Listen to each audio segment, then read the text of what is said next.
Welcome my YouTube channel Durga sir ji में आपका स्वागत है। आज हम बात करेंगे बीटीसी यानी डीएलएड फोर्थ सेमेस्टर मैथ के अंतर्गत आज हम पढ़ेंगे पेपर 2018 का प्रीवियस ईयर 2018 का पेपर। ठीक है, इस वीडियो में हमने क्वेश्चन को अच्छी तरह समझाने की कोशिश किया है। ठीक है, और संभवतः आपको समझ में आ जाएगा। इसके पहले मैंने 2017 या 16 का पेपर में लोड किया है, अब उसी भी दे सकते हैं। जब आप देखेंगे पेपर तो आप देखेंगे कि पिछले साल 16 और 17 के आए क्वेश्चन 2018 में मिल रहे हैं। इसलिए पेपर देने से पहले आपको प्रीवियस ईयर आए हुए क्वेश्चन को भी हल करना है। हम अपने वीडियो में एक मॉडल पेपर लाएंगे जिसमें अतलघुत्री और बहुविकल्पी प्रश्नों का एक महाकुंभ होगा। आप अगर वीडियो देख लेते हैं तो उससे बाहर कोई भी क्वेश्चन आपको जाने वाला नहीं है। ठीक है, चलिए शुरू करते हैं हम पहले क्वेश्चन से। जैसे पहला क्वेश्चन कह रहा है कि cot 30 अपॉन tan 45 का मान क्या होगा। तो ये आपको मालूम है कि cot 30 बटे tan 45 है। जो हमारा cot 30 है, cot 30 का मान आपका क्या होता है, √3 होता है। ठीक, ये आपको याद करना पड़ेगा। आपको 0 से लगा के 90 तक के मान आपको याद करने पड़ेंगे। और tan 45, तो tan 45 का मान हमेशा चाहे cot 45 हो चाहे tan 45 हो, उसका मान एक ही आता है। एक भाग देंगे √3 में तो √3 ही आएगा। ऑप्शन नंबर 2 इसका सही है। अगला क्वेश्चन कह रहा है कि किसी वृत्त का क्षेत्रफल 8800 सेंटीमीटर स्क्वायर है, वृत्त की त्रिज्या बताना है आपको। देखिए सूत्र सवाल में दिया हुआ है क्षेत्रफल ये, और एक्चुअली हमारे पास वृत्त का जो क्षेत्रफल होता है हमारे पास πr² होता है। ये आप जानते ही हैं। किसके बराबर है ये, 8800 के बराबर है, जो क्वेश्चन में दिया हुआ है सेंटीमीटर स्क्वायर के। देखिए इसमें आपका क्योंकि ऑप्शन दिया हुआ है तो ज़्यादा गुणा भाग करेंगे उत्तर आपको नहीं है, जो आपको सही उसमें आपको टिक आंसर आपको दे देना है। देखिए पाई का मान होता है 22/7, नोट करेंगे। r² बराबर हो जाएगा 8800 सेंटीमीटर स्क्वायर। देखिए कटर काट देते हैं, 22 चौक 88, यहाँ पर आया 400, तो r² बटे 7 बराबर आ जाएगा 400। ठीक है, सेंटीमीटर स्क्वायर। अब देखिए यहाँ पर एक बटन लगाएंगे और क्रॉस मल्टीप्लाई कर देंगे, तो एक जो बटन लगा गुणा करेंगे r² में, तो एक गुणा करेंगे r² में तो r² आ जाएगा बराबर, इस 7 गुणा करेंगे ऊपर वाले में तो जाएगा 7 × 400, 7 × 400 सेंटीमीटर स्क्वायर। अब ये जब इसका रूट निकालेंगे r बराबर तो जाएगा √7 × 400 सेंटीमीटर स्क्वायर। अब देखिए 400 किसका वर्गमूल होता है, 400 आपका 20 का होता है, और 7 का कोई अंडर रूट निकलता ही नहीं तो √7 आ जाएगा। अब देखिए 20 √7 कहाँ पर है, देखेंगे 20 √7 यहाँ पर है, तो ऑप्शन नंबर 4 सही है। अगला क्वेश्चन करते हैं कि 2x² - x - 1 के बराबर 0 है। तो कह रहे हैं कि x हल बताना है, अर्थात x के मान क्या होंगे, 1/2 होगा, ये होगा, ये आपको कह रहा है। ठीक है, कई सारे सवाल हैं, आप जो है इसकी वैल्यू पुटअप कर दीजिए तो आपका आंसर मिल सकता है। ठीक है, एक तो ये है, ये तो आप द्विघात समीकरण द्वारा भी हल कर सकते हैं तो भी उसका आंसर आ जाएगा। देखिए हम पहला ऑप्शन ले लेते हैं, इसकी वैल्यू यहाँ पर रखते हैं। ठीक है, तो अगर आता तो वैल्यू फिट हो जाएगी। तो होता क्या है कि जब ऑप्शन रखते हैं तो ये कन्फर्म नहीं हो पाता है कि कौन सा ऑप्शन सही होगा कौन सा नहीं होगा। ठीक है, तो गुणाखंड कर लीजिए तो भी आप कर सकते हैं आसानी से। आप गुणाखंड आपको आना चाहिए क्योंकि आप 4 सेमेस्टर आ चुके हैं तो आपकी गुणाखंड आपको आते ही होंगे।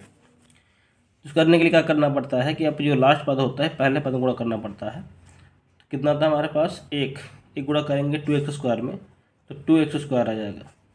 ठीक है, यानी कि जो अंक है वो 2 आ जाएगा, क्योंकि यहाँ पर अंक का मेन होता है कि अब आपके यहाँ पर चला कि गुणा यहाँ माइनस लगा तो यहाँ माइनस आ जाएगा, कि गुणा करने पर -2 आना चाहिए। गुणा करने में ऐसी 2 संख्या ढूंढनी है आपको, ऐसी 2 संख्या ढूंढनी है जिस गुणा करने पर आपके पास -2 आना चाहिए।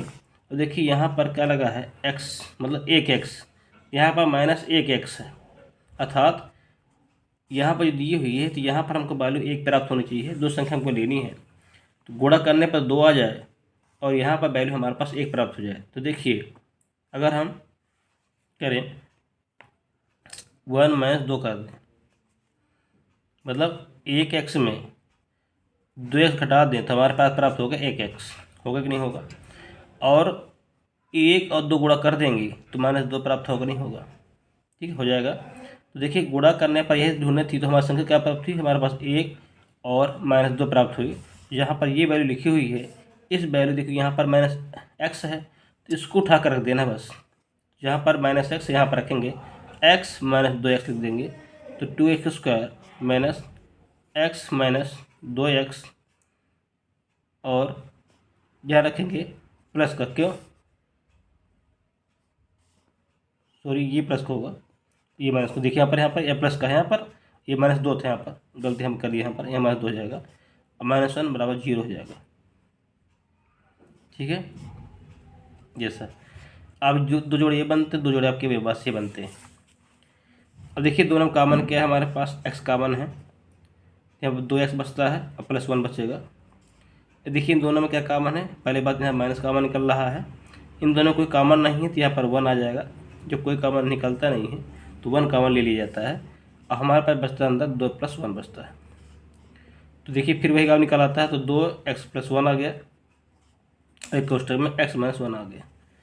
तो देखिए यहाँ से आइडिया लगा लीजिए, बराबर 0 है तो ये भी यहाँ पर छंता कर देंगे तो x - 1 बराबर 0, अर्थात x बराबर 1 प्राप्त हो जाएगा, जो कि ये है, ये है, ये है। ठीक, ये नहीं होगा। इसको देखेंगे तो यहाँ पर जब 0 हो जाएगा तो ये बचेगा हमारे पास 2x + 1 बराबर 0 बच जाएगा। 1 को छंता कर देंगे तो 2x बराबर -1 और x बराबर आ जाएगा -1/2। तो ये -1/2 किस में है, ऑप्शन नंबर 1 में सही है, तो ऑप्शन नंबर 1 ये है।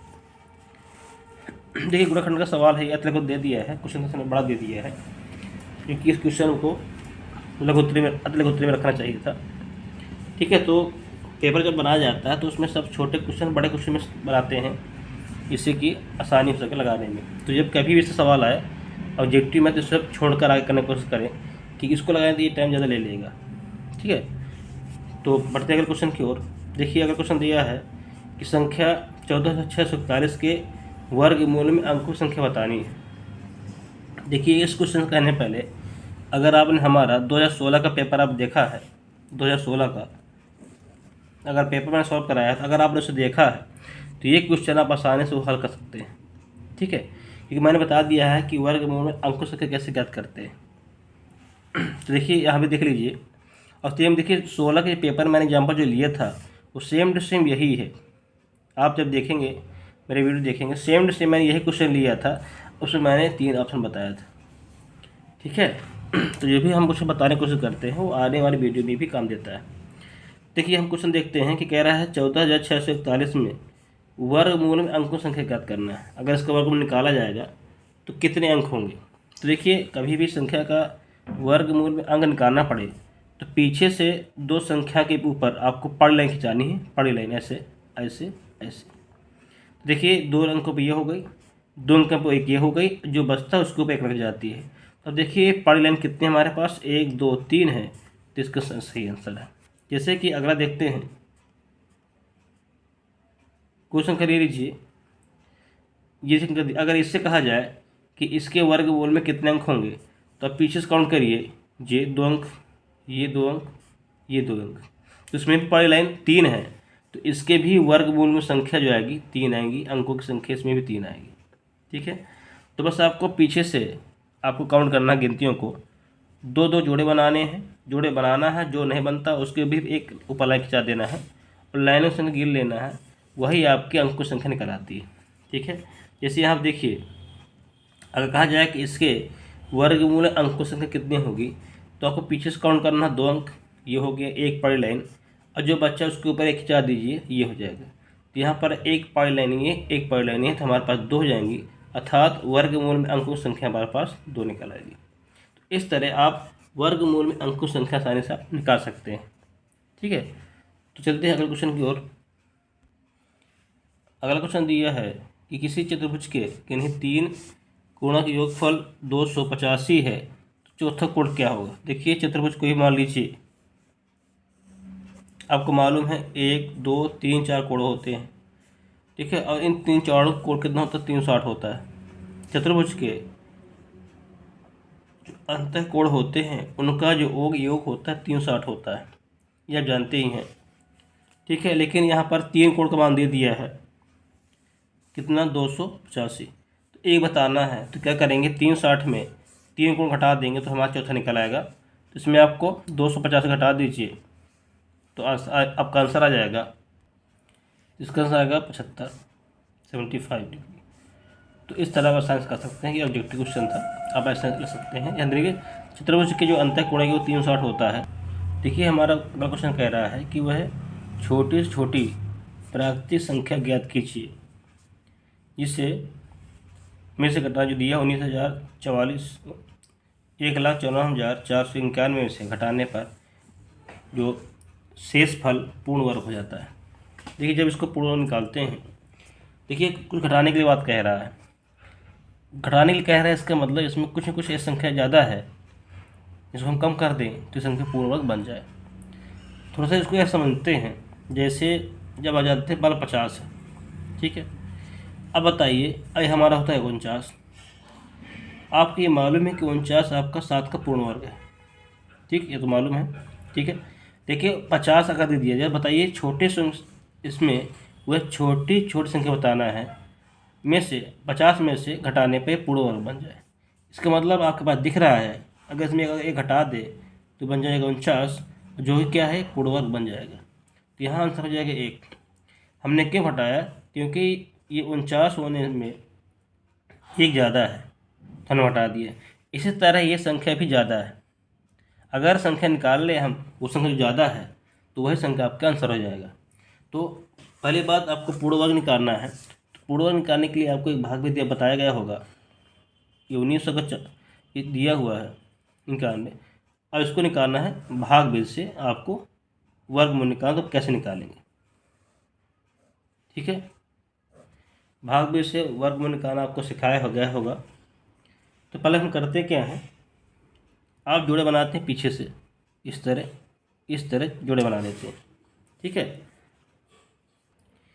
फिर हमारा 49 देखते हैं, ये 19 जो है 19 देखते हैं। 19 के अंदर हमको इसी के 19 के अंदर एक कोई पूर्ण वर्ग संख्या होनी चाहिए। जैसे 1 के स्क्वायर 1 होता है, 2 के स्क्वायर 4 होता है, 3 के स्क्वायर 9 होता है, 4 के स्क्वायर 16 होता है, और 5 के स्क्वायर कितना होता है? 25।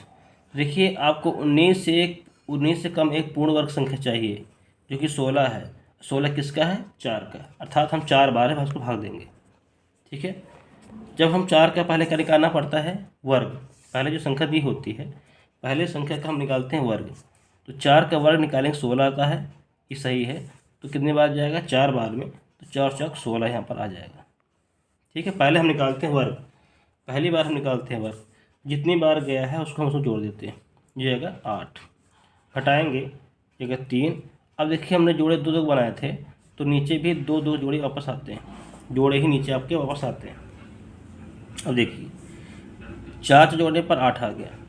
अब आपको 8 का पहाड़ पढ़ना है, किस में? 34 में कितनी बार हो जाएगा? जैसे भाग करते हैं तो 8 चौक 32, लगभग 4 बार में जा रहा है, ठीक है। अब जब 4 बार में जा रहा है, जितने बार जाता है उसके बगल में रखेंगे यहाँ पर, तो जाएगा कितना? ये हो जाएगा 84। अब देखिए क्या 4 बार में जा रहा है कि नहीं जा रहा? 4 चौक 16, हाँ चले 1, 8 चौक 32 से 33, हाँ। अब देखिए 4 बार में लेने पर ये पूरा जा रहा है, मतलब इससे छोटी है तो हम ले लेंगे। तो यहाँ पर 4 लिखेंगे, 4 बार गया, और 4 यहाँ लिखेंगे जितनी बार गया, ठीक है। तो हमारे पास आया 336। इस 4 के फिर वापस जोड़ देंगे जितनी बार गया था, इसको घटाएंगे तो हमको प्राप्त होगा 8 यहाँ प्राप्त होगा। और यहाँ पर ये बचता हमारे पास 91, तो 91 हम वापस नीचे उतार देंगे। हमने 4 जो जितने बार गया था हमने वापस कर लेते हैं, जोड़ लेते हैं, तो 4 4 8 आ जाएगा, यहाँ पर 8 आ जाएगा। अब देखिए 88 पढ़ेंगे 89 में कितनी बार जाएगा? ये एक बार में जा रहा है, तो देखते हैं एक बार जा रहा है कि जितनी बार में जाता है ध्यान दीजिए, जितनी बार जाता है उतनी बार यहाँ रखना पड़ता है। ठीक है, 88 बार रखना पड़ता है। तो अगर एक बार में गया तो एक रखिए, गुणा 1 करिए, तो यही प्राप्त होगा। तो इससे छोटा है तो एक बार में जा रहा है, तो हमारे पास प्राप्त हुआ 881 बटे 881 हो जाता है। तो घटाएंगे हमारे पास 10। अब देखिए, एक अगर देखा जाए तो 441 लिखा हुआ है, अर्थात यहाँ तक संख्या पूर्वक बन जाएगी। लेकिन यहाँ पर 10 क्या है, शेष बच रहा है। तो यही आंसर है कि अगर 10 बच रहा है, अगर 10 को हम पूर्वक घटा दें तो संख्या पूर्वक बन जाएगी। तो अब क्या करते हैं, लिखेंगे तो यदि 10 शेष बच रहा है तो यही वह छोटी छोटी संख्या है, छोटी से छोटी संख्या है 10। क्योंकि 10 लिखेंगे कि पूर्वक निकालने पर हमारे पास 10 शेष बच जाता है। अगर 10 घटा दिया जाए तो संख्या पूर्वक बन जाएगी। तो यही छोटी संख्या हमारे पास 10 है, जिसको घटाने पर संख्या पूर्वक बन जाती है। तो अगर इस टाइप सवाल कहीं आता है तो आपको ऐसे ही आपको करना पड़ेगा। तो बढ़ते हैं अगले क्वेश्चन की ओर। जो हमारे पास ये दिया है, ये भी ट्रिग्नोमेट्री का ही सवाल दिया हुआ है। इसमें भी आपको सभी जो ट्रिग्नोमेट्री है, वैल्यू ट्रिग्नोमेट्री जो अनुपात होते हैं, ठीक है, अब उनके आपको वैल्यू आपको मालूम होनी चाहिए। ट्रिग्नोमेट्री अनुपात होते हैं, इसकी वैल्यू आपको मालूम होनी चाहिए। आपको इसकी सीधी वैल्यू याद कर लीजिए, मतलब साइन। देखिए, आपको साइन, कॉस, टेन की वैल्यू आपको याद करनी बस। ठीक है, क्योंकि साइन को उल्टा कॉसेक होता है, कॉस को उल्टा सेक होता है, टेन को उल्टा काट होता है। तो अगर इन तीनों वैल्यू अगर याद हो गई आपको तो इसको बस उल्टा कर देना है, आप आसानी से याद कर सकते हैं। ठीक है, तो साइन कॉस टेन की आपको वैल्यू याद करनी है। देखिए अलग करते हैं। देखिए सेक 30 दिया हुआ है, आप देखिए सेक 30 दिया है, जो सेक किसका उल्टा होता है, कास का। तो अब आपको मालूम करना है कि कास 30 का मान क्या होता है। तो कास 30 का जो मान होता है वो √3/2 होता है। लेकिन हमारे पास सेक चाहिए, अर्थात इसको उल्टा कर देना है, तो 2/√3 आ जाएगा। बात समझ आई। माइनस यहाँ रखेंगे 2, ये लिखा cot 45। cot 45 होता है tan 45 का मान। आपको tan 45 का आपको मालूम होना चाहिए। तो tan 45 का मान आपको 1 होता है। अगर tan 45 का मान 1 है तो cot 45 का मान भी 1 होगा। तो यहाँ 1 लिख दीजिए। फिर यहाँ रखा माइनस, प्लस रखिए, -4/√3 रखिए। यहाँ ब्रैकेट लगाएंगे, क्यों? क्योंकि यहाँ पर 2 साइन यहाँ पर आ जाते हैं, इसलिए यहाँ पर लगाना पड़ेगा। अब आता साइन 30 का मान। तो साइन 30 का मान आपका 1/2 होता है, +2। अब काश यहाँ पर 0 कह रहा है, तो काश 0 का मान हमारे पास 1 होता है। ठीक, सभी आपकी वैल्यू याद करनी पड़ेगी बस। तो 2/3 आ जाएगा, 2/√3 आ जाएगा, -2 करना 2 आ जाएगा। देखिए यहाँ पर प्लस है, यहाँ माइनस है, तो प्लस माइनस यहाँ पर माइनस हो जाएगा। अब देखिए ये गुणे में है, ठीक है, अगर कटता हम काट देते हैं तो 2 करना 2, 2 दूनी 4, यहाँ हमारे पास 2 प्राप्त हुआ, -2, और यहाँ रखा /3। यहाँ समझने की कोशिश करिएगा कि गुणे में है, 2 का भाग देंगे 4 में 2 बार हो जाएगा, तो हमारे पास 2 आ गया। नीचे √ पहले से ही है, तो हमने यहाँ पर रख लिया। यह माइनस क्यों आया? क्योंकि यहाँ माइनस का है, प्लस का है। अब प्लस माइनस होता है हमारे पास माइनस का। ठीक है, फिर लिखेंगे प्लस, 2 गुणा करेंगे 1 में, 2 1 करना 2 हो जाएगा, सॉरी 2 हो जाएगा। अब देखिए आपको स्पष्ट दिख रहा होगा, ये पॉजिटिव है, ये नेगेटिव कट जाएगा, ये माइनस का है, ये प्लस का कट जाएगा, तो वैल्यू हमारे पास जाएगा 0। यही इसका आंसर है। तो इस तरह इन सवालों को आप आसानी से कर सकते हैं। फिर बता रहा हूँ आपके लिए मैं स्पेशल मॉडल पेपर लाऊंगा। इसमें इस तरह क्वेश्चन को मैं कई बार समझाने की कोशिश करूँगा, जिससे आपको हर बात अच्छी तरह समझ में आ जाएगी। ठीक है, चलिए बढ़ते हैं क्वेश्चन की ओर। और क्वेश्चन कह रहा है कि x² -x -6 का गुणाखंड करना है। तो इसके पहले सेम टू सेम बहुविकल्पी प्रश्न क्वेश्चन आया था, तो हमने क्या किया था, इसको पहले गुणा करते हैं s पर। ठीक है, गुणा करते हैं, तो गुणा करने में हमको क्या प्राप्त होता है, क्योंकि -6 है, गुणा करेंगे x² में तो -6x² प्राप्त हो जाएगा। अगर इसका अंक देखें तो हमारे पास 6 है। ठीक है, तो अब देखिए मैंने बताया था कि क्योंकि 2 का समीकरण है, तो आपको इसके 2 पद ढूंढने पड़ेंगे। ऐसे दो संख्या ढूंढिए जिसको गुणा करने पर हमारे पास 6 प्राप्त हो जाए। अब देखिए यहाँ पर लिखा है माइनस, यहाँ पर x लिखा है, तो यहाँ पर 1 होता है, आपको मालूम है। ठीक, माइनस का x, एक यहाँ पर 1 होता है। अब आपको ऐसे 2 संख्या ढूंढनी है कि गुणा करने पर 6 आ जाए, तो घटाने पर -1 प्राप्त हो जाए। ध्यान दीजिएगा, घटाने पर -1 प्राप्त हो जाए और यहाँ पर गुणा करने -6 प्राप्त हो जाए, तब क्या करेंगे, क्योंकि माइनस लाना है तो छोटी संख्या में बड़ी संख्या घटा दीजिए, आपको मिल जाएगी। अर्थात 2 में अगर -3 गुणा कर देंगे तो जाएगा -6 और 2 में 3 घटा देंगे तो हमको -1 प्राप्त हो जाएगा। होगा कि नहीं होगा, ये अब आप क्लियर हो गई। क्योंकि यहाँ x लगा है तो आप x यहाँ पर लगा दीजिए, यहाँ पर x लगा दीजिए और यहाँ पर x लगाइए पहले से। तो इससे कोई लेन देन नहीं होता, मेन होता है 20 के बाद। अगर इस 20 के बाद आपने तोड़ लिया आसानी से तो आप आसानी से गुणनखंड कर सकते हैं। तो आप देखेंगे यहाँ पर लिखा -x, अब -x लिखेंगे, हम जहाँ -x है वहाँ लिखेंगे 2x - 3x लिखेंगे कि हमने इसको यहाँ पर तोड़ दिया है। लिखेंगे x² - 2x, क्योंकि यहाँ पर -x जगह हमने लिखा है 2x - 3x, यहाँ पर प्लस ही आएगा। ठीक है, इसकी वैल्यू उठा के आपको रखना है यहाँ पर -3x, ये है -6 पहले दिया हुआ है, क्योंकि 2 में 3 कम होंगे तो -1 तो आएगा, क्योंकि 3 ज़्यादा है माइनस का, और 3 × 6 करेंगे तो -6 तो आएगा यहाँ पर समझ आई बात। ठीक है, खाली आपको ये तोड़ना आपको आ जाए तो आप आसानी से क्वेश्चन कर सकते हैं। तो बता रहा हूँ मैं अपने मॉडल पेपर में इस टाइप क्वेश्चन जरूर लेकर आऊँगा, जिससे आप आसानी से समझ सकेंगे। फिर देखिए 2 जोड़े बनाने हैं आपको, ये 2 लीजिए, ये 2 लीजिए। अब देखिए इन दोनों में कॉमन क्या है, तो हमारे पास x कॉमन है, एक x निकल जाएगा, हमारे पास 1 बचेगा, प्लस यहाँ से x निकल जाएगा, हमारे पास बचेगा 2। यह क्लियर हुई बात। ये माइनस की, ये माइनस की, माइनस का काम बाहर निकालेंगे। ठीक है, तभी यहाँ पर प्लस बन पाएगा। यहाँ पर 3 है, यहाँ पर भी 3 है, 3 कॉमन निकालेंगे तो यहाँ पर x बचेगा, अब प्लस बच जाएगा क्योंकि माइनस बाहर निकल जाता है। और कि 6 जो होता है वो 2 × 3 होता है। ठीक है, 6 जो होता है वो 2 × 3 होता है, 3 जब बाहर निकल जाएगा तो हमारे पास 2 बचेगा, कि 6 का गुणनखंड के रूप में होता है।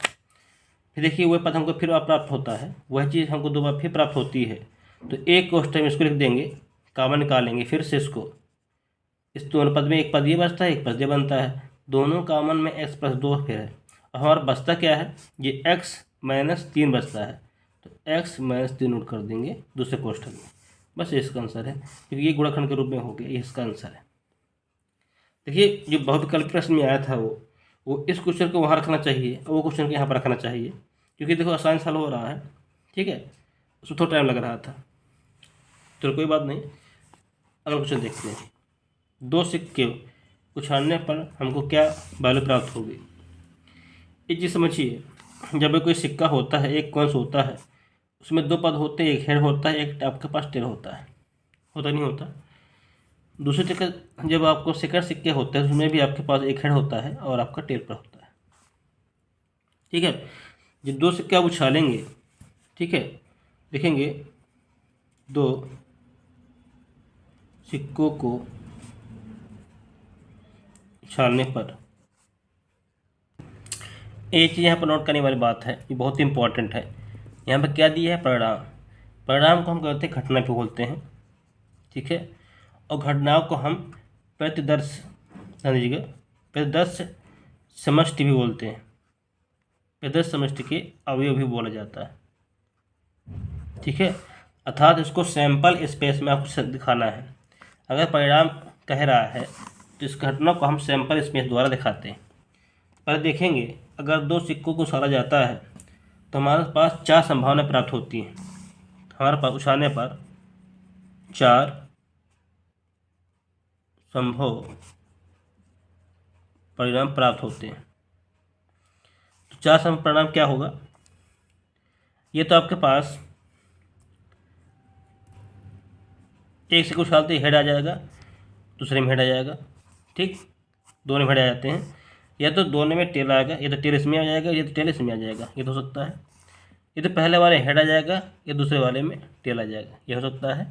ये तो पहले वाले में टेल हो जाएगा, दूसरे वाले में हेड हो जाएगा, ये हो सकता है। तो यही आपके 4 विभिन्न घटनाएं प्राप्त होती हैं। जब 2 सिक्के उछालेंगे तो इस वाले में हेड आ सकता है, इस वाले में हेड आ सकता है, पहले वाला टेल हो सकता है, दूसरा वाला टेल हो सकता है। पहले वाले हेड हो जाए या दूसरा टेल हो जाए, या पहला टेल हो जाए या दूसरा हेड हो जाए, यही आपकी 4 संभव परिणाम प्राप्त हो सकते हैं। तो हम इस प्रकार लिख सकते हैं, सैंपल स्पेस या पेज समष्टि बराबर S बराबर H T T H T T H, ये इसका आंसर है। तो इस सवाल का ऐसे लगाने की कोशिश आपको करना है। ठीक है, चलिए बढ़ते हैं। ये आपको मैंने समझाया, समझ आ गया होगा। तो क्वेश्चन, अगला क्वेश्चन करते हैं। ये हमारे पास है, देखिए अगला क्वेश्चन कह रहा है कि किसी शंकु की तिरछी ऊंचाई हमारे पास 21 सेंटीमीटर है और त्रिज्या आपका 8 सेंटीमीटर है। शंकु का वक्र पृष्ठ ज्ञात करना है। देखिए जब हम समझाते हैं तो हम आपका टाइम वेस्ट नहीं करते हैं। ठीक है, हम आपको जल्दी ही समझाने की कोशिश करते हैं कि आप कम समझ में आसानी समझ में आ जाए। तो इसलिए हम क्वेश्चनों को पहले नोट कर रखते हैं, जिससे आपको बताने में टाइम आपको लगे नहीं, और पेपर में आपको ऐसे ही आपको नोट करना है जैसे हम बता रहे हैं। तो होता क्या है, जैसे सवाल दिया होता है, आप जो सवाल दिया है पहले आप उसे नोट कर लीजिए। ठीक है, तो यहाँ पर दिया है शंकु की तिरछी ऊंचाई दी है 21 सेंटीमीटर, यहाँ पर दी हुई है, और उसकी त्रिज्या है यहाँ से यहाँ तक वो 8 सेंटीमीटर है। ध्यान दीजिएगा, कोशिश करिए कि पेपरों में आप फिगर द्वारा समझाने की कोशिश करें। जब आप फिगर से समझाने की कोशिश करते हैं तो जब हमें समझ आता है कि आपको क्वेश्चन आसानी से आता है तो आपको पूरे नंबर मिल जाते हैं। ठीक है, तो आप कोई चीज़ दिया उसका फिगर जरूर आप बना लें। ठीक है, देखिए शंकु का जो हमारा वक्र पृष्ठ होता है वो पाई आर एल होता है।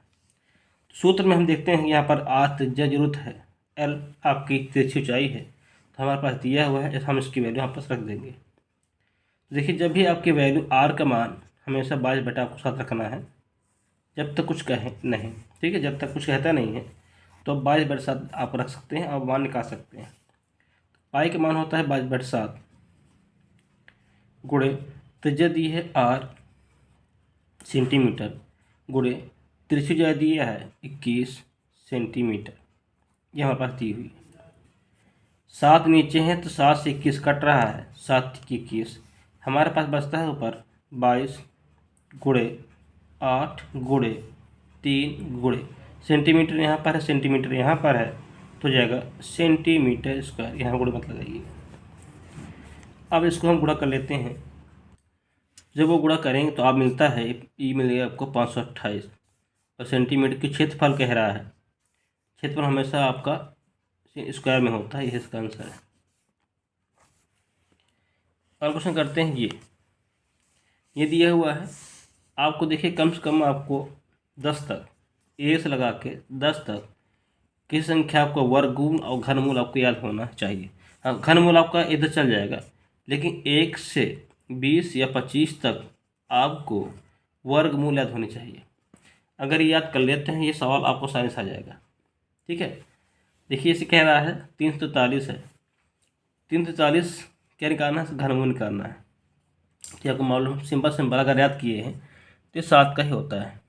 ठीक है, अगर इसको देखेंगे तो अगर 25 तक आपको वर्गमूल याद किए हैं तो ये आपका 24 का है। ठीक है, तो ये आसानी से आप कर सकते हैं। तो आप इसको हम लिख सकते हैं √3। इसके जो तोड़ेंगे, गुणनखंड करेंगे तो हमको 7 मिलेगा, गुणे इसका जो गुणनखंड करेंगे तो ये तो गुणनखंड ग्रुप लिख लीजिए, या तो आप 24 × 24 कर लीजिए, ये भी कर सकते हैं, तभी आंसर आप आ जाएगा। आंसर वैसे ही आना है, तो गुणनखंड कर लीजिए तभी आपका आंसर आ जाएगा। जैसे कि आप इसके ऐसे गुणनखंड लिख सकते हैं। देखिए जब इसका गुणनखंड निकालेंगे तो गुणनखंड निकालने में आपको टाइम निकल जाएगा, अब आपका पेपर आप आसानी से नहीं कर पाएंगे, क्योंकि पेपर जब सॉल्व करते हैं तो कुछ क्वेश्चन आपको सरल मिलेंगे और कुछ क्वेश्चन आपको बहुत कठिन मिल जाएंगे, जिसमें आपको टाइम ले लेगा। जैसे कि अगर आपने इसकी वैल्यू याद की होती तो तुरंत आप उसकी वैल्यू रख देना, आंसर निकल आता। ठीक है, कोई बात नहीं। जैसे देखिए, अब देखिए हम गुणनखंड कर लेते हैं, तो बस देख लीजिए। देखिए 343 घनमूल किसका है, देखिए 3 यहाँ बनते हैं तो 3 में हमको एक बाहर निकालना पड़ता है घनमूल में। वर्गमूल में दो जोड़े बनते हैं यहाँ पर, इस तरह 2 बाहर निकल आएगा 1, इसमें 2 बाहर निकल आएगा 1, इसमें 2 में 1 बाहर निकल आएगा 2, और 3 में 1 बाहर निकालेंगे 3 को।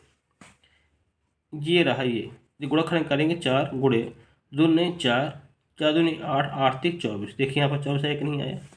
अगर आपने याद किए होते तो डायरेक्ट आपको यहीं से हल हो जाता कि 343 7 का है और 576 आपका 24 का है। तो बस आप गुणा कर लीजिए,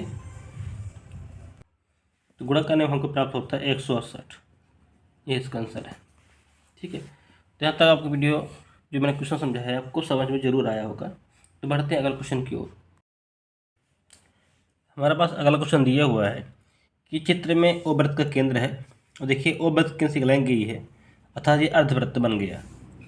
ए बी सी एक चक्रीय त्रिभुज है, आपको दिख ही रहा है ए बी सी डी एक आपका चक्रीय त्रिभुज है।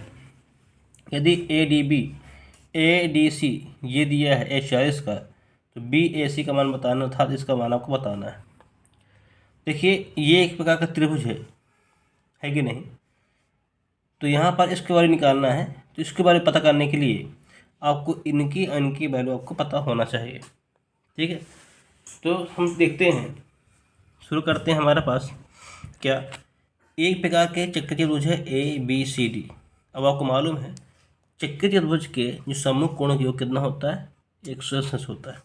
अर्थात ये कोण अब मिला दिया जाए तो इसकी वैल्यू क्या आएगी, 180 आ जाएगी। ये आप जानते ही हैं। ठीक है, तो नोट करेंगे। देखिए हमने नोट कर लिया है कि ए डी सी अर्थात ए डी सी की चतुर्भुज है, चक्रीय चतुर्भुज है। तो ये सामने कोण लिया हमने और ये सामने का कोण ले लिया है, इन दोनों को जोड़ दिया। ये दोनों जोड़ दिए तो हमें क्या मिलता है, 180 मिलता है। क्यों, चक्रीय चतुर्भुज के समूह कोण है। ठीक है, कोण ए बी सी और कोण ये हमने लिया और दोनों जोड़ देते हैं, उसका मान आपके पास 180 होता है। यहाँ पर ए डी सी का मान हमारे पास 140 दिया है, तो हमने यहाँ पर ए बी सी का मान निकाले 40 है, क्योंकि दोनों का होता है 180। ये हो जाएगा 140, तो बचे क्या हमारे पास 40। तो हमारे ये मान क्या निकल आता है, 40 का। क्योंकि आपको पेपर सॉल्व करना है, तो मैं चाहता हूँ इसका आंसर बता सकता है कि ये इसका हो गया, ये इसका हो गया। लेकिन आपको पेपर में कैसे लिखना है ये हम यहाँ बता रहे हैं, स्टेप बाय स्टेप की तरह से आपको ऐसे आपको पेपर में लिखना है। ठीक है, अब यहाँ देखिए त्रिभुज ए बी सी में, अब हम इस त्रिभुज की बात करेंगे। ठीक है, तो हम देखते हैं ए बी क्या है, एक जीवा है। ए ओ बी क्या है, सॉरी जीव नहीं, व्यास है। ये क्या है, व्यास है। व्यास का करता है कि वृत्त को दो भागों में बांटता है, एक भाग ये एक भाग ए।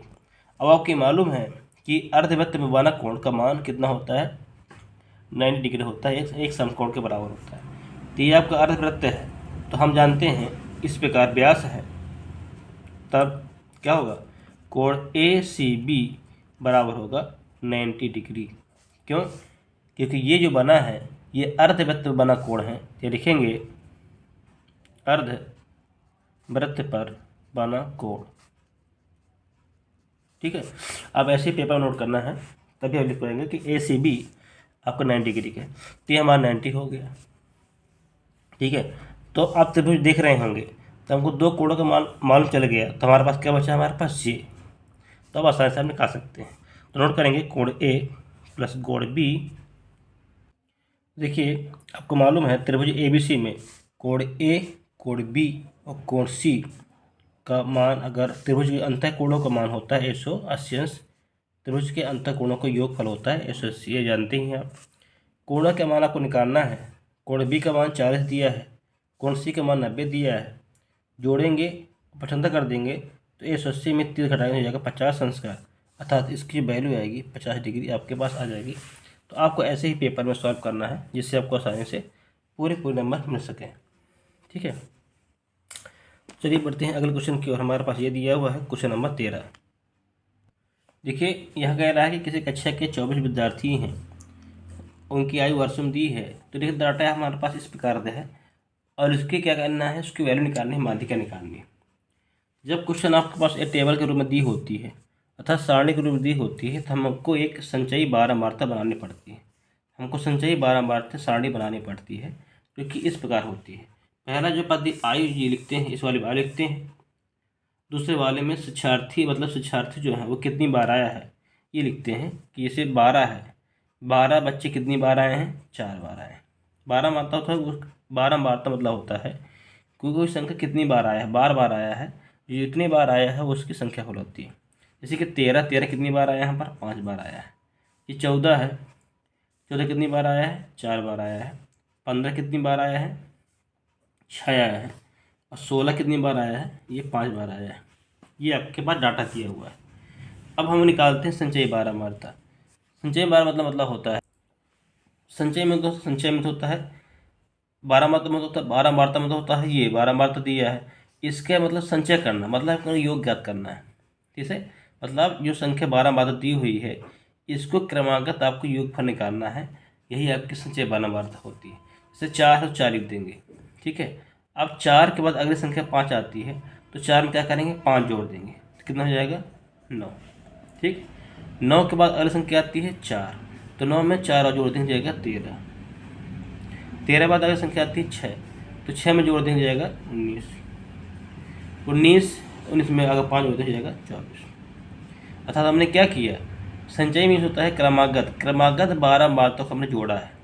4 4 लिख देंगे, 4 और 5 क्या आता है, 9 आता है। फिर 4 5 4 जोड़ने पर 13 आता है। फिर 4 5 4 6 जोड़ने पर 19 आता है। और 4 को जोड़ने पर हमारे पास 24 होता है। अर्थात कुछ विद्यार्थी हमारे पास कितने हैं, 24 हमको प्राप्त हो गए यहाँ के अनुसार, यहाँ दिया हुआ था। ठीक है, हम एक क्यों जोड़ते हैं, क्योंकि ये संख्या अलग अलग दी हुई है, इन सभी का योग ही आपका होता संचय। देखिए यहाँ पर नंबर्स कितने हैं, 24। आप देख रहे हैं एन है, एन मतलब तो पद, 24 पद है, वो क्या है, सम है। क्या है, सम है। तो आपको संचय, तो आपको माध्यिका निकालने के लिए आपको सम वाले फार्मूला का इस्तेमाल करना पड़ेगा। ठीक है, तो आपको मालूम है अगर सम दी होती है तो हम कैसे याद करते हैं माध्यिका। तो सम होने की माध्यिका सूत्र होता है n/2 वह पद प्लस n/2 + 1 वह पद बटे 2 उसका मान होता है। देखिए n/2 मतलब होता है n कितना आपके पास 24, तो 24 बटे आपके पास 2 हो जाएगा वह पद, प्लस यहाँ देखिए यहाँ 24/2 रख देंगे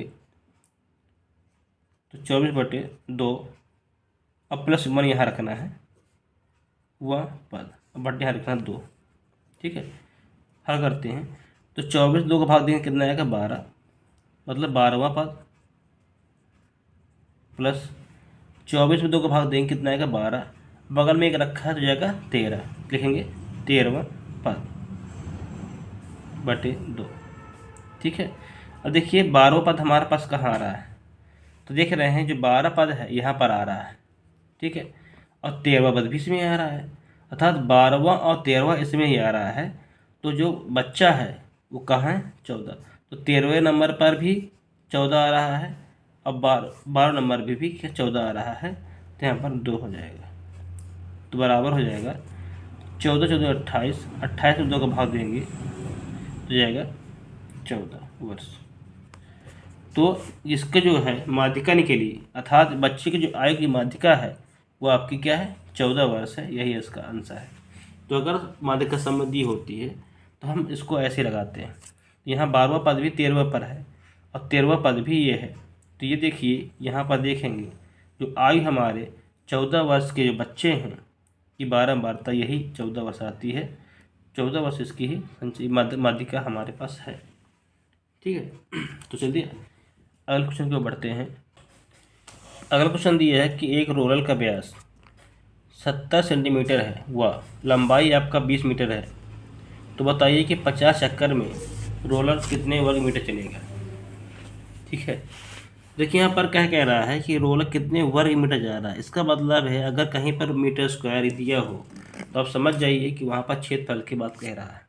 ठीक है, देखिए रोलर जो होता है मिट्टी को बराबर करने वाला एक यंत्र होता है जिससे मिट्टी बराबर करते हैं, वो आपके इस प्रकार होता है, ये गोला का जो पद होता है ऐसा होता है और जो लंबा ऐसा होता है। ठीक है, तो जब आप बेलन को किसी मिट्टी को चलाएंगे, ठीक है, तो ये जितने चक्कर लगाएगा वो क्या होता है, इसका वक्र पृष्ठ होता है, क्योंकि बेलन एक घुमा हुआ पार्ट होता है, तिरछा पार्ट होता है, एक वक्र जैसे होता है।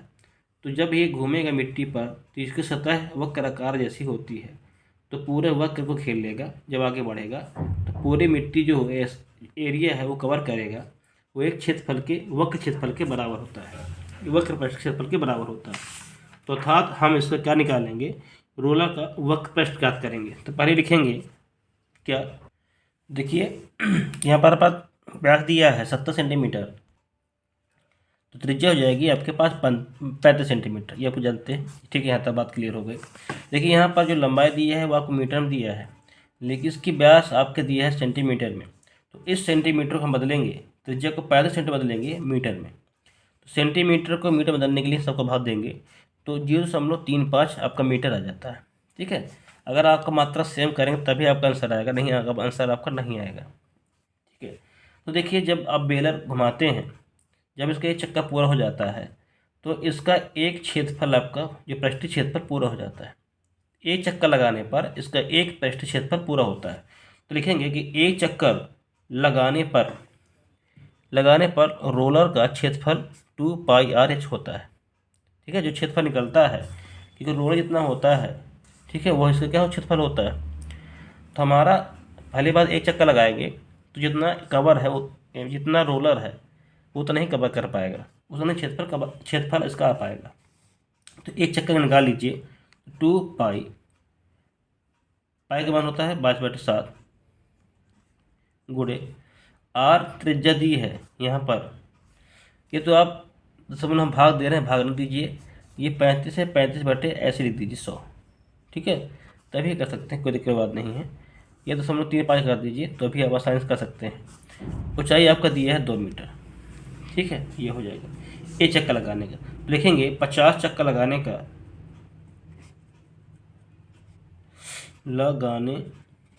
पर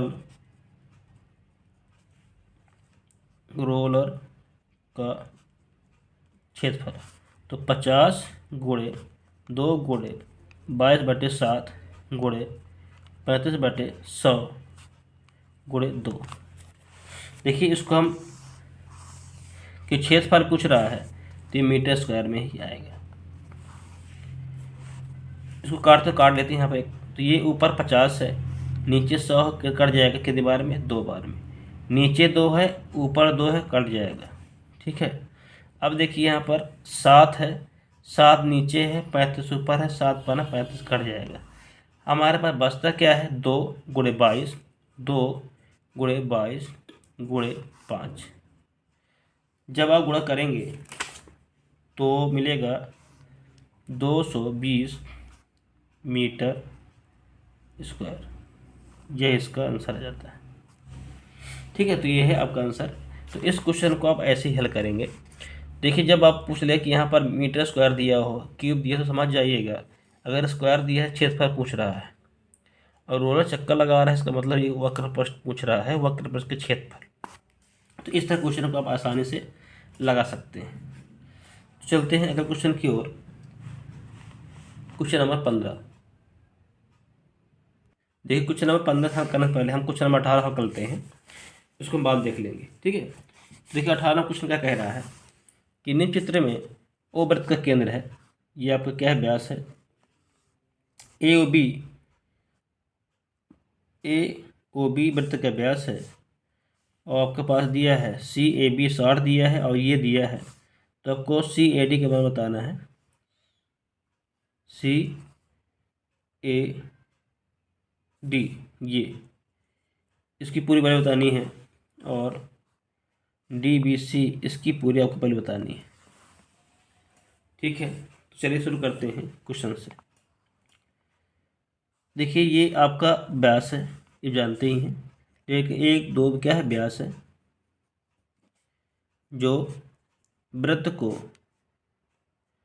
अर्धवृत्त में बदलता है, अर्धवृत्त में बदलता है, ये तो मालूम हो गया। जब अर्धवृत्त बदलेगा, और अर्धवृत्त बना कोण कितना उसको होता है, 90 डिग्री का होता है, ये आपको मालूम है। तब त्रिभुज ACB में कोण C बराबर 90, क्यों, अर्धवृत्त पर बना कोण, अर्धवृत्त पर बना कोण आपको ऐसे ही पेपर में लिखना है, धन जी का पेपर में आपको ऐसे ही लिखना है, अर्धवृत्त पर बना कोण C 90 डिग्री हो जाता है। तो आपको मालूम है कि कोण ये वाला, ठीक है, कौन सा, CAB ये 60 का है, ये हमारा कितने का है, 90 का। तो कोण नोट करेंगे, कोण ACB ये वाला, और कोण ये भी, क्योंकि एक प्रकार त्रिभुज बन जाएगा। देखिए इसको हाफ डे देखेंगे, इतना देखेंगे तो एक प्रकार त्रिभुज बन जाएगा। तो नोट करेंगे त्रिभुज ABC में, ये नोट करेंगे। ठीक है, क्योंकि हम इसमें देख रहे हैं, और कोण हमारे पास बनता है CBA बराबर 180 अंश। क्यों? क्योंकि त्रिभुज के अंतः कोणों का योग। देखेंगे त्रिभुज के अंतः कोणों का योग, ये बात क्लियर हो गई। तो देखिए CAB का मान यहाँ पर 60 दिया, 60 नोट कर लेंगे, प्लस इसका मान 90 डिग्री है, 90 नोट कर लेंगे, प्लस ये हमको मालूम करना है CBA मालूम करना है, इस जगह 180 अंश। तो कोण CBA बराबर हो जाएगा 180 अंश माइनस, इसको 75 कर देंगे तो 50 आ जाएगा, अर्थात 30 डिग्री। अर्थात इसका जो मान आया हमारे पास 30 डिग्री हमारे पास प्राप्त होगी। अब आप देख रहे होंगे ये इतना कोण आपका 30 है और ये कोण आपका 40 है, तो पूरा कोण कितना हो जाएगा? 70 का। होगा नहीं होगा? तो आप ऐसे नोट कर लीजिए। देखेंगे अतः कोण CBA ये वाला कोण प्लस कोण DBA बराबर किसके? ये वाला कोण, ये कोण किसके बराबर होगा? DBC के, कोण DBC के बराबर हो जाएगा। ये पूरे कोण के बराबर हो जाएगा। ये तो पूछ रहा है ये DBC, कुछ नहीं पूछ रहा है। तो देखिए आधा कोण हमारे पास ये 30 का है, नीचे वाला को 40 का है, तो DBC प्राप्त हो जाएगा 70 डिग्री का। 40 30 70, ये बात क्लियर हो गई। इसी तरह ये वाले कोण को भी हल करेंगे। अब ये नीचे वाले देखेंगे, ये हमने ऊपर देखा था, अब हम त्रिभुज देखेंगे ADB में। त्रिभुज ADB में क्या देखते हैं कि कोण D बराबर क्या होगा? 90 डिग्री। क्यों? ये वैसे ही है, अर्ध वृत्त पर बना कोण। देखिए हमने जो समझाते हैं, आपको जैसे ही पेपर नोट करना है आपको वैसे ही हम समझाने की कोशिश कर रहे हैं, ठीक है? तो वीडियो को अच्छी तरह देखने की कोशिश करिएगा जिससे आपको ये समझ में आ जाए। तो जैसे हमने यहाँ नोट किया था वैसे हम यहाँ भी नोट करेंगे कि कोण ये और कोण ये त्रिभुज के अंतः कोणों का योग है। इसका मान कितना होता है? 180 अंश होता है। चलिए हम इसको नोट कर लेते हैं। तो हमने कोण मान लिख लेते हैं, तो इसका मान होता है 180 अंश। हमने ये वाला कोण लिया DAB। अब इसको यहाँ पर भूलेंगे, ये इसको अब छोड़ दीजिए, ऊपर की जो वैल्यू है अब इसको छोड़ दीजिए, ये मान इसका है। अब कितना बस देखना है इस त्रिभुज में, ठीक है? तो ये कोण है DAB, कोण ABD और कोण ADB हमने नोट कर लेते हैं। ABD का मान है 50 दिया हुआ है, और आपके बाद DAB का मान है दिया हुआ, तो हमने उसे नोट कर लेते हैं। फिर कोण ADB की 90 डिग्री है, अर्धवृत्त वाला कोण है, नोट कर लेंगे, हो जाएगा 180 अंश। तो कोण DAB बराबर हो जाएगा 180 माइनस 130 बराबर हो जाएगा 50 डिग्री का।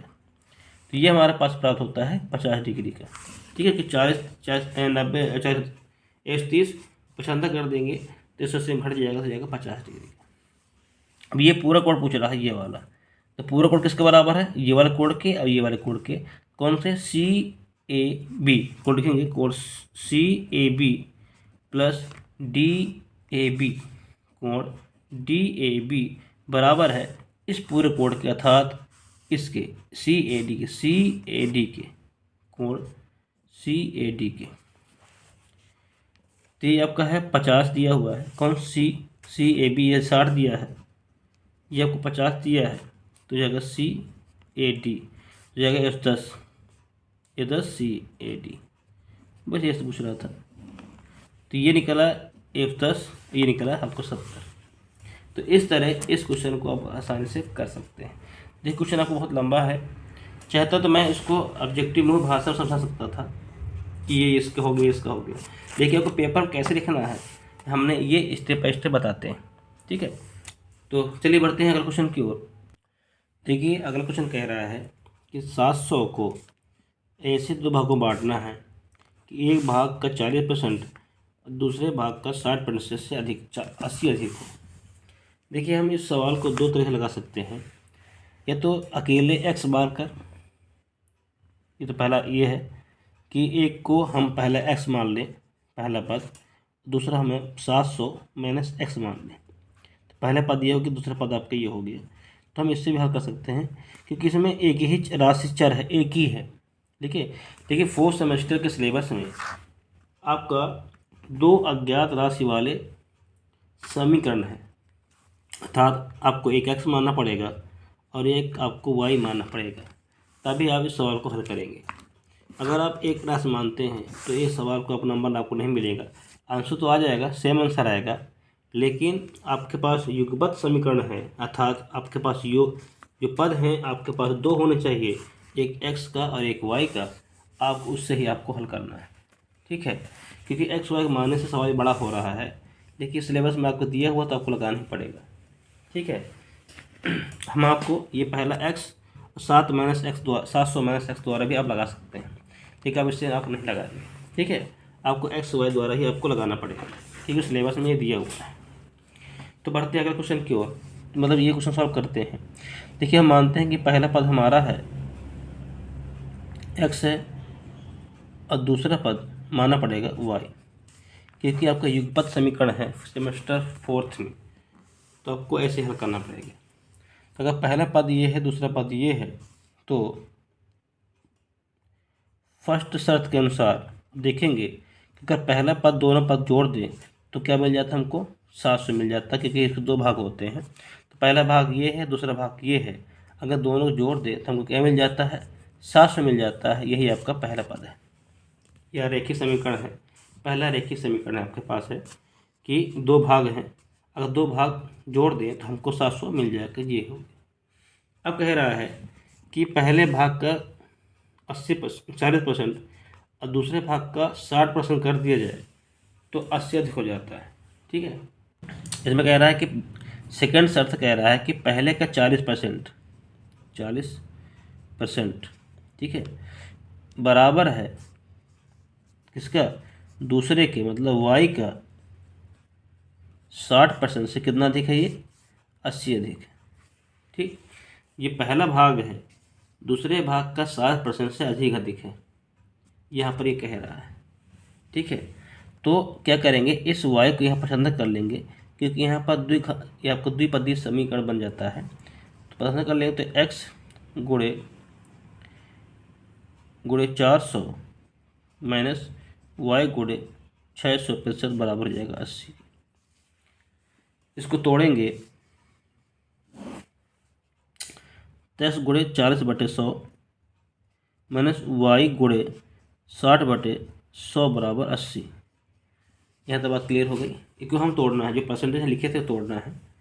जो कट जाएगा, 2 दूनी 4, 2 पंचे 10, अर्थात ऊपर 2 बचा है, ये x बचा है, तो 2x, नीचे बचा हमारे पास 5, तो 5 लिख देंगे।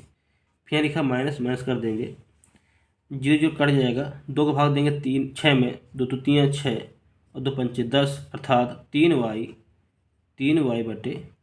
बराबर हो जाएगा 80। यह तो बात क्लियर हो गई।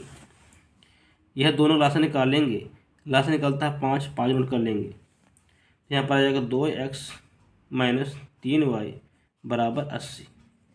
यह बात क्लियर हो गई। यहाँ पर वन रखेंगे और इनके क्या कर देंगे, क्रॉस मल्टीप्लाई कर देंगे, तो एक गुणा करेंगे इस वाले में, तो 2x माइनस 3y बराबर 8/40 400 हो जाएगा। ये समीकरण हमारे पास 2 प्राप्त हो जाता है, और समीकरण 1 और समीकरण 2 ये हमें प्राप्त हो जाते हैं, ठीक है। अब सॉल्व करना है, तो कैसे सॉल्व करेंगे, देखिए, जब 2 समीकरण होते हैं और ये युगपत समीकरण होता है तो एक राशि को बराबर कर लेते हैं और हल कर लेते हैं। देखिए यहाँ पर क्या दिया है, 2x, यहाँ पर 1x दिया है, यह क्या दिया है 3y, यहाँ पर 1y दिया है। चाहे x को बराबर कर लो, चाहे आपको y बराबर कर लो, ठीक है। तो चलिए हम आपको y को बराबर कर लेते हैं, ये तो x को बराबर कर लीजिए। तो देखिए y यहाँ पर 1 है, यहाँ पर y 3 है, तो 3 क्या करें, गुणा करेंगे, समीकरण लिखेंगे, समीकरण 1 में 3 का गुणा करने पर, ये 3 गुणा कर देंगे तो हमको प्राप्त होगा 3x प्लस, यहाँ पे 3 गुणा करेंगे, यहाँ पे 3 गुणा करेंगे, अब ऐसे भी कर सकते हैं, लो 7 गुणा 3, तो 3 गुणा करेंगे 3x प्लस 3y बराबर 7×2100। यह हमारे पास प्राप्त होता है। समीकरण हमारे पास ये 3 प्राप्त हो गया।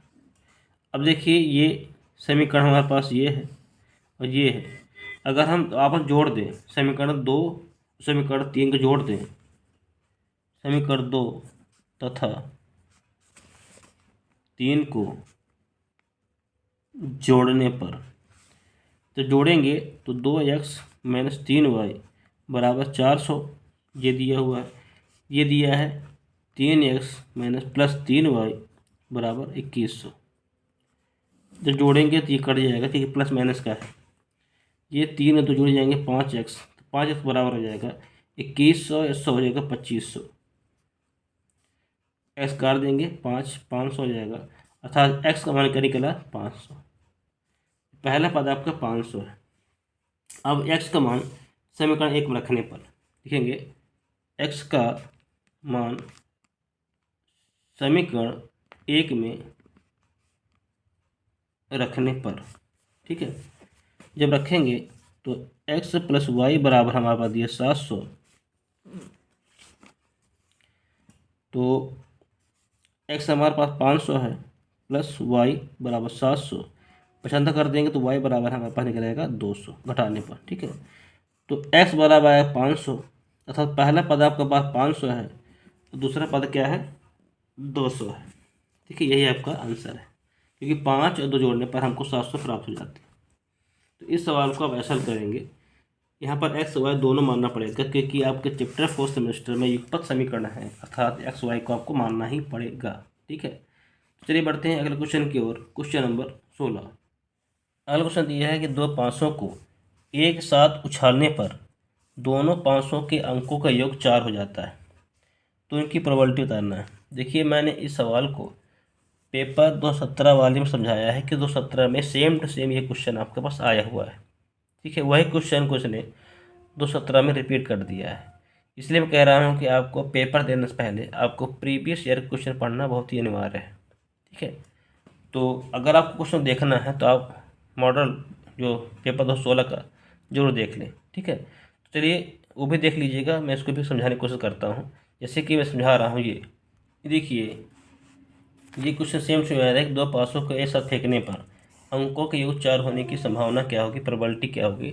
सेम टू सेम यहाँ पर क्वेश्चन आया था। देखिए, जब दो 500 को फेंका जाता है, उछाला जाता है, तो हमारे पास कुछ 36 संभावनाएं बनती है, यहाँ पर ही दिखाए गए हैं, ठीक है। ये 36 संभावनाएं बनती हैं। आप चाहे 270 जो मैंने पेपर पढ़ाया 217 का, वो वहाँ पर देख लीजिए। अब कह रहा है कि अंकों के योग 4, तो यहाँ देखिए अंकों का जोड़ कहाँ पर हो रहा है, अंकों का योग 4 कहाँ पर प्राप्त हो रहा है। देखिए यहाँ पर एक ये है, एक ये है, एक ये है, तो 1 2 3 ही प्राप्त हो रहे हैं। तो देखिए, जब कोई पासा फेंका जाता है दो पासों को, तो प्रत्येक मतलब सभी की घटनाएं जो होती हैं वो 1/36 संभावना होती है। लेकिन ये क्या कह रहा है, अंकों का योग 4 होने की संभावना क्या होगी, अंकों का योग 4 होने की, तो 4 होने की संभावना हमारे पास 3 है, और टोटल संभावना हमारे पास 36 है, तो जाएगा 3/36। 36 टोटल संभावनाएं हैं, और सम योग 4 होने की 3 संभावना है। इसे काटेंगे तो हमें प्राप्त होगा 1/12। यही इसका आंसर है, ठीक है। तो इस तरह क्वेश्चन को आसान कर सकते हैं।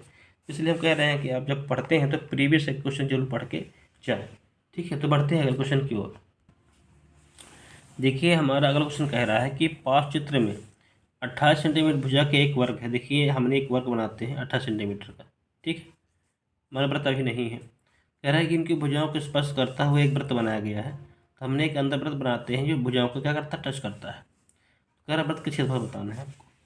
तो देखिए, अगर वर्ग की भुजा आपकी इतनी टोटल आपका 28 सेंटीमीटर है, तो यहाँ पर भी क्या होगी, 28 सेंटीमीटर होगी कि नहीं होगी, होगी। तो जो ये भुजा है, तो ये क्या है, वर्ग की भुजा। तो नोट करेंगे वर्ग की भुजा कितनी, 28 सेंटीमीटर। अब क्या होगी, वर्ग की जो भुजा होगी, वर्ग की भुजा है, वो वृत्त का क्या कहलाएगा, व्यास कहलाएगा कि नहीं कहलाएगा, क्योंकि ये इतनी लंबाई है, ये क्या कहलाता है, इसका व्यास कहलाता है। अब आपको मालूम है कि वृत्त का व्यास कितना दिया है, 28 सेंटीमीटर जबका दिया हुआ है। तो व्यास अगर 28 सेंटीमीटर है तो त्रिज्या कितनी हो जाएगी, 28/2 अर्थात 14 सेंटीमीटर, ठीक है। अब कह रहा है वृत्त का क्षेत्रफल बताना है, तो आपको मालूम है वृत्त का क्षेत्रफल बराबर होता है πr²। उसका मान होता है 22/7। त्रिज्या दी है 14, ये 2 बार है, 14 गुणे 14 सेंटीमीटर स्क्वायर, देखिए स्क्वायर लगा हुआ है यहाँ पर, सेंटीमीटर सेंटीमीटर 2 बार हो जाएगा। तो भाग करेंगे 7 का 9 7, 7 दूनी 14, तो हमारे पास बचा 22 गुणे 2 गुणे 14 सेंटीमीटर स्क्वायर। इन सभी गुणा करेंगे तो गुणा करने पर प्राप्त होता है 616 सेंटीमीटर स्क्वायर। यही इसका आंसर है। देखिए मैंने आपको 18 क्वेश्चन समझाने की कोशिश किया है, सभी क्वेश्चनों को मैं अच्छी तरह समझाने की कोशिश किया है, तो आपको समझ में आया भी होगा। ठीक है, तो अगर समझ में आया तो हमारे वीडियो को जरूर लाइक करिए, शेयर जरूर करिएगा, जिससे दूसरे लोगों को फ़ायदा हो। ठीक है, अगर कुछ क्वेश्चनों में त्रुटिवश गलतियाँ हो रही हैं तो आप उसे कमेंट बॉक्स में जरूर बताएं, जिससे हम अगले वीडियो में सुधारने की कोशिश करें। तो वीडियो देखने के लिए आपका बहुत बहुत धन्यवाद। Thank you.